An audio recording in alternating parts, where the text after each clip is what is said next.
إنك لعلى خلق عظيم. وأيضا قال الله تبارك وتعالى: لقد من الله على المؤمنين إذ بعث فيهم رسولا. صدق الله العظيم.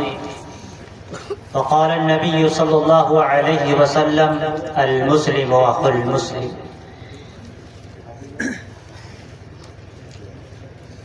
اس کا احسان ہے، اس کا فیضان ہے، اس کا احسان ہے، اس کا فیضان ہے، بزم ہستی کو اس نے سنوارا بہت. آج اشکوں سے میں نے محمد لکھا، آج اشکوں سے میں نے محمد لکھا، پھر اسے اپنے ہونٹوں سے چوما بہت. تو درودوں میں ہے، تو سلاموں میں ہے، تو درودوں میں ہے، تو سلاموں میں ہے، تو نمازوں میں ہے، تو اذانوں میں ہے. تیرا ثانی نہ مجھ کو جہاں میں ملا، میں نے تاریخ عالم میں ڈھونڈا بہت، میں نے تاریخ عالم میں ڈھونڈا بہت. آپ بہرے عیادت گئے اس کے گھر، پھینکتی تھی جو کوڑا سرے پاک پر. آپ بہرے عیادت گئے اس کے گھر، پھینکتی تھی جو کوڑا سرے پاک پر. کتنی خوش بخت تھی، کتنی بدبخت تھی، یاد آتی ہے مجھ کو بڑھیا پر.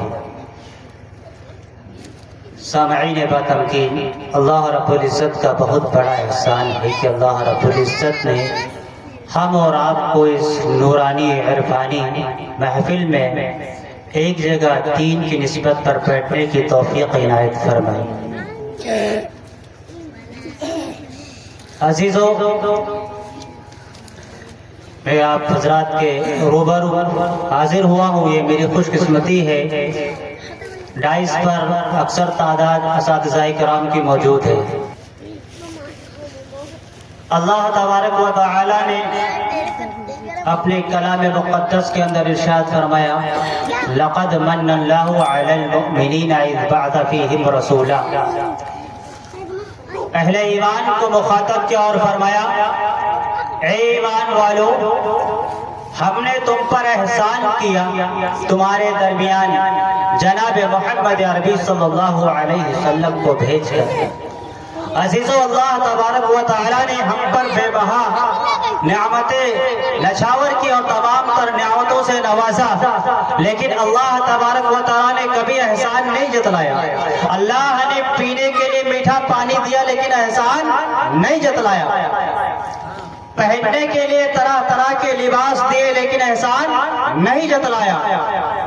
اللہ نے گلے کو پیدا کرنے کے لیے چوڑی چکلی زمین بنائی ہمارے لیے لیکن احسان نہیں جتلایا. آسمان بنایا جس کے سائے تلے ہم زندگی گزار رہے ہیں، احسان نہیں جتلایا. سورج بنایا جس کی تپش سے ہم فائدہ حاصل کر رہے ہیں، اللہ نے احسان نہیں جتلایا. دنیا کی تمام تر چیزیں ہمارے فائدے کے لیے بنائی لیکن اللہ نے احسان نہیں جتلایا. لیکن جب جناب محمد عربی صلی اللہ علیہ وسلم کو اہل ایمان کے درمیان بھیجا تو اللہ نے اپنے کلام مقدس کے اندر ارشاد فرمایا: لقد من اللہ علی المؤمنین اذ بعث فیہم رسولا. اے ایمان والو، ہم نے تم پر احسان کر دیا، تمہارے درمیان جناب محمد عربی صلی اللہ علیہ وسلم کو بھیج کر. آپ سوچ رہے ہوں گے کہ احسان کیسے کیا، احسان کیسے کیا. میں بتاتا ہوں احسان کیسے کیا. اللہ تبارک و تعالیٰ نے ہم سے پہلے تمام امتیں بنائی، تمام امتیں پیدا کی، دنیا کے اندر بھیجی اور ہر امت کے لیے نبی کو بھیجا، ہر امت کے لیے نبیوں کو بھیجا. لیکن اگر ان نبیوں کے قوموں نے ان نبیوں کے حکم کو ماننے سے انکار کیا، اللہ نے جن چیزوں سے روکا، اللہ کے حکموں کو نہیں مانا، جب اللہ کے حکموں کو توڑا، نبی کے حکموں کو ٹھوکریں ماری تو اللہ نے ان کو بندر اور خنزیر کی شکلوں میں تبدیل کر دیا. اللہ کے حکم کو نہیں مانا، اللہ نے ان کی شکلوں کو بدل دیا. لیکن ہم بھی آج وہی کر رہے ہیں، ہم بھی آج وہی کر رہے ہیں.